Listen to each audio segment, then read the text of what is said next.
ان کے کردار کے اقدامات کو دیکھتے ہوئے، میں ایک بار پھر کہہ دوں کہ ان کرداروں کے اقدامات کو دیکھتے ہوئے، ان کی کارکردگی کو دیکھتے ہوئے، ان کے کاموں کو دیکھتے ہوئے ان پر تنقید بھی ہوتی ہے اور ان کی تعریف بھی ہوتی ہے۔ سمیع ابراہیم کی طرف سے اگر کچھ کہا گیا ہے تو ان کرداروں کی بات کی گئی ہے جن کو ملیح ہاشمی کی طرف سے کالی بھیڑیں قرار دیا گیا ہے۔ اگر کوئی پاک فوج کے ایسے کرداروں کی بات کرتا ہے تو میں نہیں سمجھتا، بلکہ ایک پورا طبقہ ہے جو یہ نہیں سمجھتا کہ یہ پاک فوج کے خلاف بات کی گئی ہے، یہ صرف ان لوگوں کے بارے میں بات کی گئی ہے جن لوگوں کا سیاست میں کردار ہے یا رہا ہے۔ تو سمیع ابراہیم نے بھی ایسے ہی لوگوں کی بات کی ہوگی، ان کے خلاف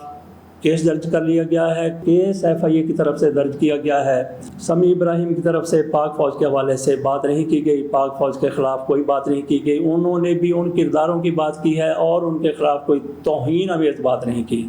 میں نے ان کے سارے ویلاگ سنے ہوئے ہیں، بہترین تجزیہ نگار ہیں، وہ سچی بات کرتے ہیں، ٹھوک کے بات کرتے ہیں، کسی قسم کی وہ منافقت نہیں کرتے، تو اسی وجہ سے کچھ لوگوں کو تکلیف ہو جاتی ہے۔ انہوں نے ایک ویلاگ میں کہا تھا کہ یہ ہماری جو سب سے بڑی انٹیلیجنس ایجنسی ہے،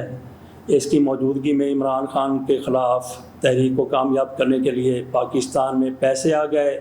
جہازوں میں بھر کر پیسے آ گئے۔ یہ انٹیلیجنس ایجنسی کی یہ ڈیوٹی تھی، یہ ذمہ داری تھی کہ وزیر اعظم کو وہ اس سے آگاہ کرتے، انہوں نے اپنی ذمہ داری پوری نہیں کی۔ اسی طریقے سے انہوں نے یہ سوال بھی اٹھایا، بلکہ انہوں نے درست سوال اٹھایا کہ پاکستان میں آرمی چیف کی مرضی کے بغیر رجیم چینج ہو ہی نہیں سکتی، اور یہ بالکل درست ہے۔ یہ مسلم لیگ نون کی قیادت والے، یہ مسلم لیگ نون کے لیڈر بھی کہہ چکے ہیں اور بہت سے لوگ کہہ چکے ہیں کہ پاکستان میں اگر حکومت کو تبدیل کرنا ہو، اگر بہت بڑی سیاسی تبدیلی لانی ہو تو پاک فوج کا اعتماد بہت ضروری ہے، اور یہی کچھ پاکستان میں ہوا ہے۔ پاک فوج کے کچھ کرداروں کی طرف سے اس رجیم کو، پاکستان کے اوپر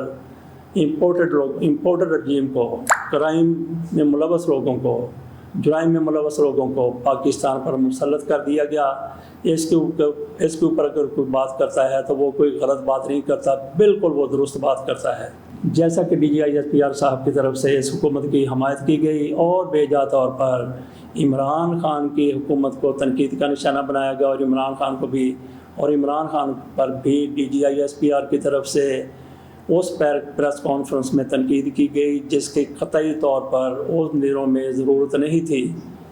ایسی چیزوں کو دیکھ کے اگر کچھ لوگ ایسے لوگوں کی بات کرتے ہیں جو پاک فوج کے افسران ہیں، پاک فوج میں موجود ہیں، لیکن یہ ساری کی ساری بات پاک فوج کے حوالے سے نہیں ہوتی۔ دوسری ہم بات کر لیتے ہیں اینکر عمران ریاض کی۔ ان کو بھی کچھ لوگوں کی طرف سے دھمکیاں دی گئی ہیں، اور ان لوگوں کو بھی پاک فوج کے کچھ کرداروں کی طرف سے، کچھ افسروں کی طرف سے اٹھا لینے کی، عبرت کا نشان بنا دینے کی، اور ان کو سبق سکھانے کی دھمکیاں دی گئی ہیں۔ اور انہوں نے یہ بات کسی سے نہیں کی، اپنے ویلاگ میں بات نہیں کی، پرائیویٹ طور پہ کسی نے ان سے بات کی، اور وہ بندہ جس نے ان سے بات کی وہ بھی لگتا ہے کہ ایجنسیوں کا بندہ ہے، لیکن جب بات بڑھتی گئی تو اس نے پھر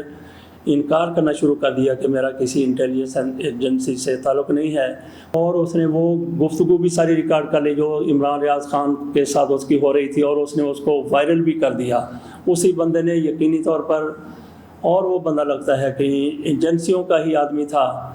تو وہ پروٹیکٹ کرنے کی کوشش کر رہا تھا ایجنسیوں کا، اپنے ساتھیوں کو، لیکن جس طریقے سے عمران ریاض خان کو دھمکیاں دی گئی وہ بھی قابل قبول نہیں ہے۔ اس کی بھی شدید مذمت کی جانی چاہیے کہ کسی بھی اینکر کو اس طرح سے دھمکی دے دینا۔ اور عمران ریاض خان یہ بھی کہتے ہیں کہ ابھی میں نے تو کوئی بات ہی نہیں کی تھی، لیکن پیش کی بندوبست کے طور پہ یہ سارا کچھ وہ کر رہے تھے کہ عمران ریاض خان کیونکہ عمران خان کی حمایت میں ویلاگ کرتا ہے تو یہ پاک فوج کے خلاف ضرور بات کرے گا، حالانکہ عمران ریاض خان نے اس وقت تک ایسی کوئی بات نہیں کی تھی۔ تو میں اپنے طور پر بطور صحافی سمیع ابراہیم کے خلاف درج ہونے والے مقدمے اور عمران ریاض خان کو دی جانے والی دھمکیوں کی شدید مذمت کرتا ہوں کہ عمران ریاض خان کے خلاف تو مجھے لگتا ہے کہ کسی قسم کی کوئی کارروائی نہیں ہوگی۔ اگر کچھ لوگوں نے دھمکیاں دی تھی تو میرا خیال ہے کہ وہ دھمکیاں اپنی موت آپ مر جائیں گی۔ عمران ریاض خان نے نہ کوئی پہلے پاک فوج کے خلاف کوئی ایسی بات کی ہے، انہوں نے بالکل درست کہا ہے کہ ہم پاک فوج سے ڈرتے نہیں ہیں، پاک فوج سے محبت کرتے ہیں، اور پاکستان کا ہر شہری پاک فوج سے محبت کرتا ہے۔ اور دوسری میری یہ بھی درخواست ہے، ریکویسٹ ہے ان لوگوں سے جنہوں نے سمیع ابراہیم کے خلاف مقدمہ درج کیا ہے، سمیع ابراہیم کے خلاف ایسا مقدمہ واپس لے لینا چاہیے جو ہماری اسٹیبلشمنٹ کے اشارے پر، ان کے کہنے پر درج کیا گیا ہے۔ سمیع ابراہیم بھی پاک فوج کے خلاف نہیں ہیں، وہ بھی پاک فوج کی دل و جان سے محبت، وہی پاک فوج کے ساتھ دل و جان سے محبت کرتے ہیں، اور کچھ کرداروں پر جو سیاست میں ملوث ہوتے ہیں ان میں پھر اتنی جرت ہونی چاہیے کہ وہ حکومتوں کو تبدیل کر کے رکھ دیتے ہیں، معاملات کو تلپٹ کر دیتے ہیں، ان میں پھر اتنی جرت ہونی چاہیے کہ وہ تنقید کو بھی برداشت کریں۔ تنقید اور تضحیق میں بہت زیادہ فرق ہے۔ ان لوگوں کی بھی کسی کی طرف سے تضحیق نہیں کی گئی، ان پر تنقید کی گئی ہے۔ اگر تنقید کی گئی ہے تو اس کے مثبت پہلوؤں کو سامنے رکھتے ہوئے اس سے پھر سبق سیکھنا چاہیے اور اپنی اصلاح کرنی چاہیے۔ اس کے ساتھ اجازت دیجیے، اللہ حافظ۔